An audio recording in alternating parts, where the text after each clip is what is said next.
নমস্কার বন্ধুরা, ডলি রন্ধনশালা সবাইকে স্বাগত। আর আজকে তোমাদের সাথে শেয়ার করব পুঁই শাক, আলু, বেগুন, গাঁটিকুচি দিয়ে মৌরলা মাছের চচ্চড়ি। আর রেসিপিটা শেষ পর্যন্ত দেখার জন্য তোমাদের কাছে আমার অনুরোধ রইল। পুঁই শাকের সাথে গাঁটিকচু, আলু আর অল্প একটু বেগুন দিয়ে এইভাবে মৌরলা মাছের চচ্চড়ি বানালে খেতে অসাধারণ লাগে। আর এইভাবে তোমরা যদি বানিয়ে না কোনো দিন খেয়ে থাকো তাহলে অবশ্যই এই রেসিপিটা একদিন হলেও তোমরা ট্রাই করে দেখো। আর সমস্ত সবজি আমি কাটার পরে খুব ভালোভাবে ধুয়ে পরিষ্কার করে নিয়েছি। তাহলে রান্নার দিকে যাওয়া যাক। প্রথমে আমি কড়াইয়ের মধ্যে অল্প একটু প্রয়োজন মতো সর্ষের তেল দিয়ে দিলাম। আর ছোট মাছ ভাজার আগে কিন্তু তেল খুব ভালোভাবে প্রথমে হাই হিটে গরম করে নিতে হবে। তেলটা আমি হাই হিটে গরম করে নেওয়ার পরে এখানে আমি মৌরলা মাছগুলোকে দিয়ে দিলাম। এবারে আমি মাছের মধ্যে স্বাদ মতো লবণ দিয়ে দেব। আর সাথেই এখানে দিয়ে দেব অল্প পরিমাণ একটু হলুদ গুঁড়ো। আর মৌরলা মাছ তো খুবই নরম মাছ, তাই খুব বেশি কিন্তু একেবারে নাড়াচাড়া করে ভাজা যাবে না।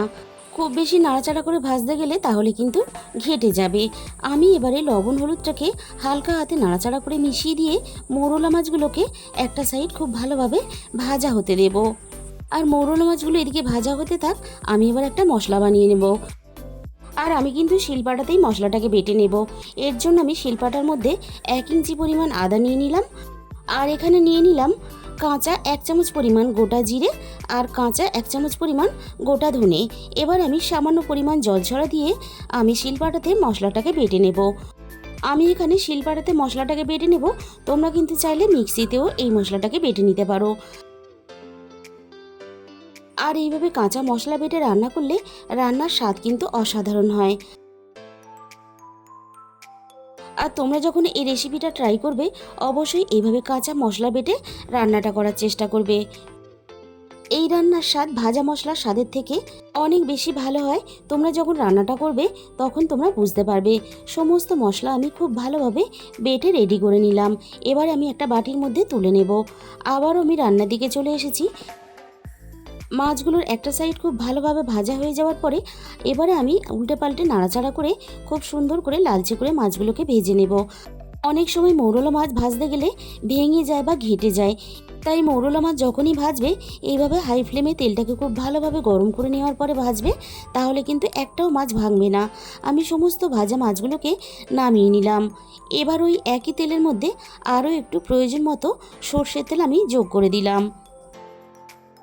তেলটা গরম করে নেওয়ার পরে আমি এবারে এখানে ফোড়নে দিয়ে দিলাম অল্প একটু 5 ফোড়ন। আর সাথেই এখানে দিয়ে দেব একটা শুকনো লঙ্কা কুচি। আর এখানে দিয়ে দেব 2টো গোটা তেজপাতা। এবার আমি ফোড়নটাকে কয়েক সেকেন্ড নাড়াচাড়া করে একটু ভেজে নেব। ফোড়ন থেকে সুন্দর একটা মিষ্টি গন্ধ বেরিয়ে আসার সাথে সাথে আমি এখানে কেটে রাখা সমস্ত আলুগুলোকে ফোড়নের সাথে তেলের মধ্যে দিয়ে দিলাম। প্রথমে আমি ফোড়নের সাথে আলুগুলোকে 2 থেকে 3 মিনিটের মতন একটু নাড়াচাড়া করে ভেজে নেব। আলু যেহেতু সিদ্ধ হতে একটু সময় লাগে, তাই আলুগুলোকে প্রথমে আমি একটু নাড়াচাড়া করে ভেজে নিলাম। এবারে আমি আলুর সাথে কেটে রাখা গাঁটিকচু আর পুঁই শাকের ডাঁটাগুলো দিয়ে দিলাম। এবার আমি সব কিছু একসাথে নাড়াচাড়া করে খুব ভালোভাবে ভেজে নেব। আর পুঁই শাকের ডাঁটা যেহেতু সিদ্ধ হতে একটু সময় লাগে, তাই আলু আর গাঁটিকচুর সাথে একটু ভেজে নিলে তাহলে খুব সহজেই কিন্তু পুঁই শাকের ডাঁটাগুলো সিদ্ধ হয়ে যাবে। আমি এখানে পুঁই শাকের সাথে আলু, গাঁটিকচু আর অল্প একটু বেগুন দিয়ে এই রান্নাটা করছি। তোমরা কিন্তু চাইলে তোমাদের পছন্দ মতন আরও কিছু সবজি এখানে যোগ করতে পারো। সবজিগুলো একটু সাইডে সরিয়ে মাঝখানটা একটু ফাঁকা করে দিয়ে এখানে আমি ছোট সাইজের কোয়ার 7 কোয়া আমি রসুন কুচি দিয়ে দিলাম। অল্প একটু রসুন কুচি দিলে তাহলে রান্নাটা খেতে ভালো লাগে। সবজির সাথে রসুন কুচিগুলো আগে একটু ভেজে নিলে তাহলে রসুনের কাঁচা গন্ধটা চলে যাবে। সবজির সাথে রসুন কুচি ভেজে নেওয়ার পরে আমি এখানে একটা বড় সাইজের পেঁয়াজ কুচি দিয়ে দিলাম। আর সাথে আমি এখানে কেটে রাখা বেগুনগুলো দিয়ে দিলাম। এবারে আমি রান্নায় স্বাদ মতো লবণটাও দিয়ে দিলাম। এবার আমি বাকি সবজির সাথে পেঁয়াজ আর বেগুনটা নাড়াচাড়া করে ভেজে নেব। বেগুন খুব বেশি ভাজতে সময় লাগে না বা সিদ্ধ হতে সময় লাগে না, তাই আমি এই সময় বেগুনটাকে একটু দিয়ে নাড়াচাড়া করে হালকা করে একটু ভেজে নেব।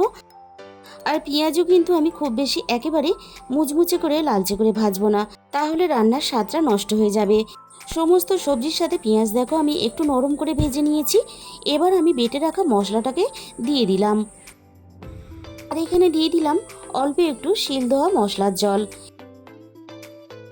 এবার আমি মশলাটা সবজির সাথে খুব ভালোভাবে নাড়াচাড়া করে কষিয়ে নেব, যতক্ষণ না মশলার কাঁচা গন্ধটা চলে যায়। 5 থেকে 6 মিনিটের মতন আমি মশলাটা সবজির সাথে খুব ভালোভাবে নাড়াচাড়া করে কষিয়ে নিয়েছি। এবার আমি এখানে একে একে বাকি গুঁড়ো মশলাগুলো দিয়ে দেব। দিয়ে দিলাম আমি এখানে 1 চামচ পরিমাণ হলুদ গুঁড়ো, আর দিয়ে দিলাম আমি এখানে 1 চামচের একটু কম ঝাল লঙ্কার গুঁড়ো। ঝালের পরিমাণটা অবশ্যই তোমরা নিজেদের মতো করে ব্যবহার করবে। পুঁইশাকের পাতাগুলো আগে সবজির সাথে ভেজে নিলে তাহলে কিন্তু সবজি ভাজার সাথে সাথেই পুঁইশাকের পাতাগুলো নরম হয়ে গলে যেত, তাই পুঁইশাকের পাতাগুলো আমি মশলার সাথে দিয়ে দিলাম। এবার আমি পুঁইশাকের পাতাগুলো উপর নিচ করে এভাবে হালকা হাতে নাড়াচাড়া করে সব কিছুর সাথে মেশাতে থাকবো। এই সময় পুঁইশাকের পাতাগুলো রান্নাতে দিলে খুব ভালোভাবে সিদ্ধও হয়ে যাবে, আর পাতাগুলো সুন্দরভাবে গোটা গোটা থাকবে, খেতেও ভালো লাগবে। পুঁইশাকের পাতাগুলো দেখো সবজির সাথে নাড়াচাড়া করতে করতে বেশ অনেকটা নরম হয়ে এসেছে, আর বাকি সবজিগুলো মশলার সাথে কষানোর সাথে সাথে একটা সিদ্ধ ভাব চলে এসেছে। এবারে আমি এখানে সব কিছু আরও খুব ভালোভাবে সিদ্ধ হওয়ার জন্য প্রয়োজন মতো জল দিয়ে দিলাম।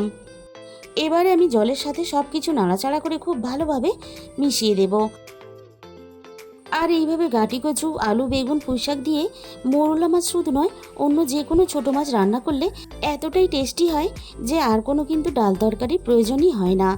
আর তোমরা একবার হলেও এইভাবে এই রেসিপিটা ট্রাই করে দেখো, আমি কথা দিলাম তোমাদের ভালো লাগবেই। এবার আমি সব কিছু খুব ভালোভাবে সিদ্ধ হওয়ার জন্য কিছুক্ষণের জন্য ঢাকা দিয়ে দিলাম। কিছুক্ষণ পরে আমি ঢাকা খুলে দেখে নেব, দেখো ঝোলটা বেশ অনেকটাই কমে এসেছে।